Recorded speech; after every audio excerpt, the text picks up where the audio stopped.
Bonjour, aujourd'hui on va parler de Team Cell qui malheureusement nous a quitté le 16 juin dernier, c'est tout récent. Il était né le 1er mai 1956, il venait de fêter ses 66 ans, c'est très très jeune. Jim Lee avait annoncé la semaine dernière qu'il était rentré à l'hôpital et que c'était assez grave.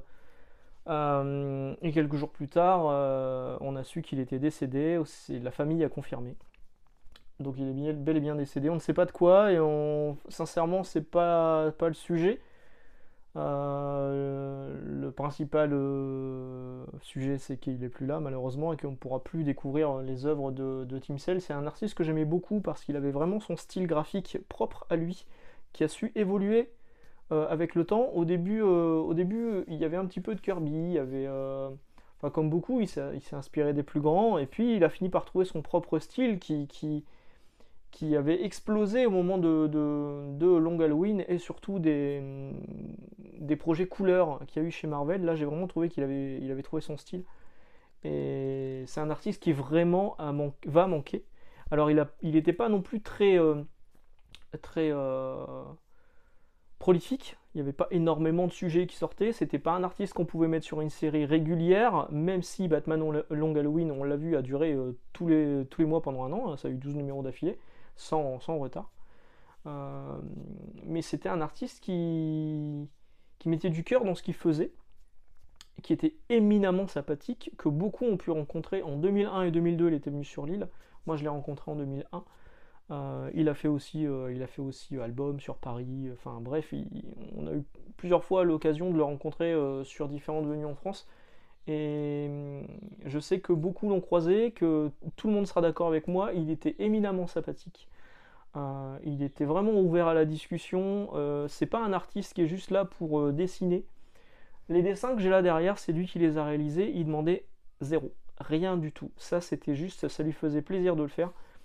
Et c'était chez Astro City. Alors maintenant, évidemment, beaucoup d'artistes demandent à être payés ce genre de croquis. Ça demanderait quand même pas mal de pognon.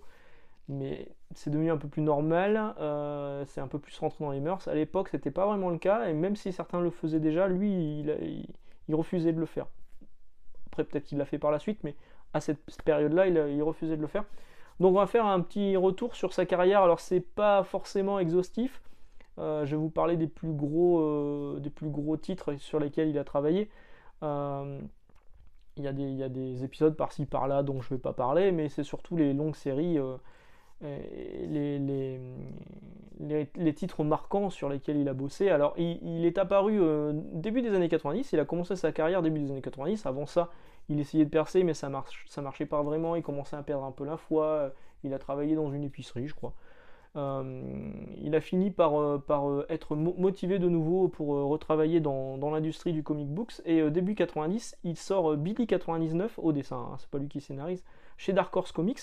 Et très peu de temps après, on le voit sur Devlo. Alors ce Devlo, c'est le numéro 1, donc c'est pas du tout celui où Tim Sale a travaillé. Jim Lee, sur ce numéro-là, changeait un petit peu son style graphique à lui. On avait un petit peu de mal à le reconnaître. Et Tim Cell, quand il est arrivé, beaucoup de gens n'aimaient pas le style graphique de Tim Cell, et pourtant, c'était dans la continuité de ce qu'avait fait Jim Lee juste avant. C'était beaucoup plus sombre, beaucoup plus. Pas crasseux, mais. Ouais, beaucoup plus sombre en fait. Voilà. C'était pas du tout le style qu'on avait connu sur Jim Lee dans les années 90. Donc je pense que les gens étaient assez déçus de voir d'abord Jim Lee dessiné comme c'était le cas dans le Dave Blow. Moi je trouvais ça plutôt sympa, il prenait un risque. Et surtout de voir une continuité graphique avec Tim Cell qui continuait euh, dans ce style-là un peu sombre. Moi, c'est pas vraiment là où je l'ai vraiment découvert. Hein. Dave Blow, effectivement, j'avais quelques numéros par-ci par-là, mais c'est pas vraiment ce qui m'a fait le découvrir. On le voit après chez DC Comics. Il commence à travailler chez DC Comics sur Challengers of the Unknown et chez Marvel sur la mini-série Wolverine Gambit Victime. Je crois que c'est là, moi, où je l'ai découvert. Je l'ai, le récit complet Marvel sorti en français, Wolverine Gambit Victime, je ne sais pas où je l'ai mis.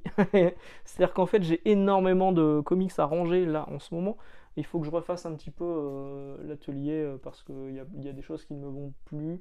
Il y a des choses que j'ai eues entre temps et j'ai plus de place, donc il faut que je déplace des meubles, que je rachète une Billy, la fameuse Billy, meilleure amie du collectionneur. Donc c'est rangé là quelque part, je ne sais pas où, mais le Wolverine Gambit Victime, donc c'était avec Jeff Lubb, Challenger Venom c'était aussi avec Jeff Lubb, c'est sa rencontre professionnelle avec Jeff Lubb et qui ne lâchera jamais, jusqu'au bout d'ailleurs, parce que son dernier projet c'était avec Jeff Lubb.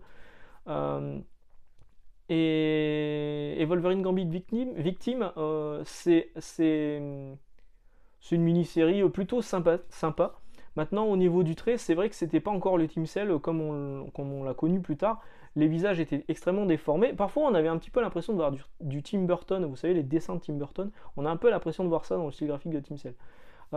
Et juste après ça, il y a eu Batman Long Halloween. Alors, pas vraiment juste après. C'est-à-dire qu'en fait, Long Halloween, ça a démarré par des numéros spéciaux qu'on retrouve dans cet album ici, Batman des Ombres dans la Nuit. Où vous avez Fears, Madness et Ghost qui sont des récits sortis entre 93 et 96 avec Jeff Lubb, des récits spéciaux Halloween. Et quelques années plus tard, Jeff Lubb lui propose de faire un projet sur 12 numéros, un long Halloween avec toutes les fêtes, fête des mères, fête des pères, comme récemment. Et donc c'est le projet Long Halloween qui est là, que moi j'ai en version chez Semic. Voilà, en plusieurs numéros, mais qui est aussi disponible chez Urban dans un album à 35 ou 36 euros, un album complet. Je vous recommande vraiment Long Halloween, hein, c'est très très bien.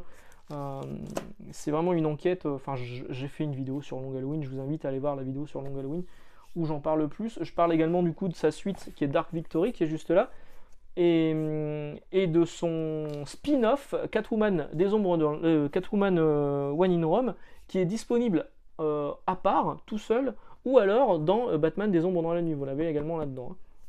En fait, en gros, si vous avez le gros volume Long Halloween, le gros volume Amère Victoire, donc Dark Victory, c'est Amère Victoire en français, et des Ombres dans la Nuit, vous avez l'intégralité de ce qu'ont fait Jeff Lubb et Tim Cell sur Batman. À ma connaissance, je ne pense pas oublier un truc. Ensemble. Parce que Tim Cell a refait un truc derrière sur Batman, je crois, tout seul. Pas sûr. Dans l'anthologie solo, mais j'en reparlerai après. Il me semble qu'il y avait du Batman. Je suis pas sûr, je peux peut-être dire une connerie. Mais bref. Donc après Long Halloween, Dark Victory, etc., où vraiment là, il a explosé au niveau là, vraiment, on pouvait acheter un comic sur le nom de Tim Cell. C'était plus juste un artiste qu'on recrutait comme ça, un peu comme les acteurs qui débutent au début, on les voit dans le fond de l'écran, et après, ils ont leur nom sur l'affiche, et c'est eux qui font aller Tom Cruise, vous allez voir un Tom Cruise, hein, même si c'est Tom Gunn, machin, tout ça. Bref. Là, c'est écrit Tim Cell sur un comics, vous savez à quoi vous attendre, vous savez que ça va être beau. Pour moi, c'est vraiment beau ce que fait Tim Cell, et que ça va être différent de ce que vous avez sur les comics, sur les étalages à côté, surtout dans cette période des années 90 où on était en plein boom de Image Comics, où tous les comics commençaient à se ressembler un petit peu avec des mecs hyper bodybuildés, avec des gros flingues, des nanas hyper sexy, à l'anatomie un peu bizarre. Coucou Rob Liefeld, mais pas que. Et on savait que Tim Cell, quand on le voyait sur la couverture, ça serait différent au niveau du style graphique. Donc ça, c'était plutôt sympa. Donc après leur grand succès chez DC Comics sur ces séries Batman, ces mini-séries, maxi-séries Batman, Marvel les recrute pour faire quelques projets du même ton chez eux. Alors il y aura Daredevil Yellow, qui est là, qui est ressorti l'année dernière à 6,99€, à 5,99€, pardon, chez Panini. C'est plutôt une bonne affaire. Moi j'en ai encore, il me semble qu'il m'en reste un ou deux là où j'officie, et franchement je pense que vous pouvez encore le trouver. Donc c'est à cette occasion-là où j'ai pu le croiser. Le numéro 1 sortait aux États-Unis, donc j'ai le numéro 1 Daredevil Yellow, dédicacé par Jeff Lubb et Tim Cell, en 2001 chez Astro City, que je remercie encore une fois pour ça, c'était vraiment cool. Super rencontre, et donc il m'a fait ce Matt Murdock, qui est ici, et cette Poison Ivy qui a été fait pour ma compagne de l'époque, et que j'ai gardé, parce qu'elle s'en fout. Voilà, donc ils ont ensuite travaillé sur Spider-Man Blue, qui est là, qui était dans la collection Marvel Comics, la collection de référence Hachette, mais qui était également dans la collection à 5,99 si je ne dis pas de bêtises.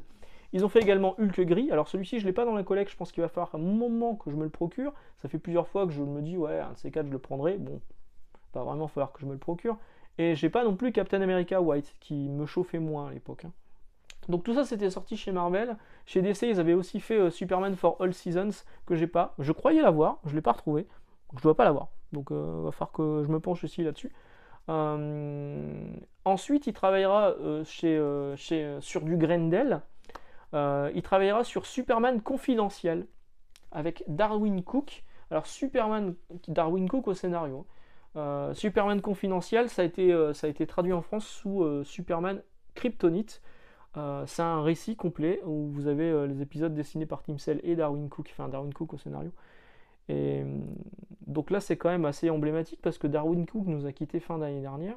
Je crois que c'était fin d'année dernière, ou un peu plus, bon, je sais plus, bref. Et Tim Sale vient de nous quitter, donc ce récit-là, le scénariste et le dessinateur ne sont plus là. Ça c'est bien aussi, hein, Superman Kryptonite. C'est un récit qui est beaucoup plus léger, beaucoup plus lumineux que ce qu'on a vu sur Batman Long Halloween. Là, point de vue des couleurs, on n'est plus du tout dans le ton noir et gris. On est sur des tons un peu plus bleus, un peu plus optimistes, un peu plus rouges. Hop. À l'image de Superman, qui est un héros beaucoup plus lumineux que Batman, qui est un héros moins lumineux.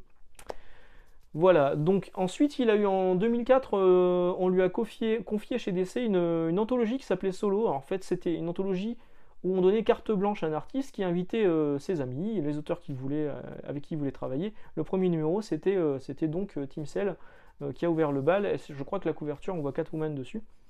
Il a ensuite travaillé sur Heroes. Alors Heroes, vous connaissez sans doute la série Heroes, avec Heroes, je le dis bien, avec ces gens qui se découvrent des pouvoirs suite au passage d'une météorite. Ça fait légèrement penser à Rising Star, je crois que c'était une météorite. Il y a longtemps que je ne l'ai pas revu. La première saison était vraiment cool, la deuxième était sympa, et après c'est devenu un peu de la merde. Mais dans Heroes, il y avait un personnage qui peignait, donc quand on voyait les peintures étaient réalisées par Tim Sale, et ça c'était plutôt cool. Et on retrouve aussi, je crois qu'il y a eu un comics qui a été fait sur Heroes, et dans une des parties de ce comics, il y a des pages, des planches qui sont faites par Tim Sale. Et ensuite, son dernier projet en date, c'est Batman The Long Halloween spécial pour les 25 ans. 25 ans, je sais plus. Je crois que c'est ça, les 25 ans de la série. Je l'ai noté. Ouais, les 25 ans, numéro anniversaire des 25 ans. C'est sorti fin 2021. C'est un épilogue qui a annoncé une éventuelle suite sur lequel Tim Sale était censé travailler au moment de son décès. Bon, malheureusement, du coup, je pense pas qu'on verra cette suite. Mais c'était cool. Moi, j'étais content de le revoir sur le personnage de Batman. Puis Long Halloween, c'était vraiment cool avec Jeff Loeb au scénario. Alors ça, comment ce sera édité en France? Aucune idée. Aucune idée. Pareil, j'en avais fait une vidéo dédiée de ça. Aucune idée. Est-ce que Urban va faire une édition spéciale de Long Halloween en ajoutant ce chapitre-là? Je serais pas fan de l'idée. Je pense qu'il devrait sortir à part avec peut-être des crayonnés, ou alors en se mettant d'accord avec Akileos qui avait sorti un artbook de Tim Sale qui s'appelait Tim Sale Black and White, et faire peut-être une fusion des deux. Faire le artbook Tim Sale Black and White et le numéro Batman Long Halloween spécial. Ça pourrait être sympa, ça pourrait faire un plus gros volume. Ou alors faire un numéro spécial Tim Sale avec ces pages inédites là, et les couvertures les plus emblématiques, ou certaines raretés, certains épisodes qui n'ont pas été traduits en France, ou qui n'ont jamais, enfin depuis un moment, ou qu'on ne peut plus trouver du tout maintenant. Voilà, donc j'invite Urban à faire un truc sur Batman The Long Halloween spécial, peut-être à faire je sais pas, peut-être sur un Free Comic Book Day, peut-être sur une opération spéciale où vous achetez genre les Long Halloween et on vous offre le Batman Long Halloween spécial en fascicule à côté, ou alors juste le sortir à part, en couverture souple ou dure, à 4,90€. Ils ont su le faire sur Batman Fortnite, pourquoi ne pas le faire sur Batman Long Halloween spécial, rajout spécial. Ça serait vraiment cool de leur part. Et je sais que parfois Urban regarde mes vidéos, donc là je lance un message: sortez-nous Batman The Long Halloween spécial. Ça serait plutôt cool pour les fans de Tim Sale, et ça serait un peu plus marquer le coup par rapport à son décès récent, qui franchement m'affecte plus que le décès de Neil Adams ou George Perez, parce que je l'avais rencontré, parce que c'est un mec que j'aimais beaucoup, parce que son nom me faisait acheter un comics, et le fait de plus voir de planches de Tim Sale à l'avenir, ben c'est moche, surtout 66 ans quoi. C'était tellement jeune. Puis enfin, moi quand je l'ai vu, alors vous allez me dire c'est 2001, ça date d'il y a 21 ans, mais le mec il était carré, hein, il était stock, hein, je n'aurais pas dit oh, j'aime pas ce que tu fais, je pense qu'il m'aurait mis une baffe et je faisais 3 tours dans mon slibard. C'est une bonne façon de conclure cette vidéo, je pense.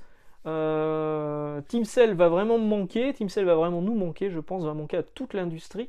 Je pense qu'il va surtout manquer à Jeff Lobb et à la famille de Team Cell, évidemment, à laquelle on pense là-dessus. Euh, Dites-moi ce que vous pensez, enfin, vous allez pas me dire, ah, je suis content. Dites-moi ce que vous pensiez du travail de Team Cell, si ce décès prématuré vous marque autant que moi. Et n'hésitez pas à faire un petit message à Urban Comics pour leur demander de publier Batman The Long Halloween spécial. Voilà, excellente journée, excellente lecture, on se retrouve très bientôt pour une vidéo un peu plus joyeuse, normalement. Ciao!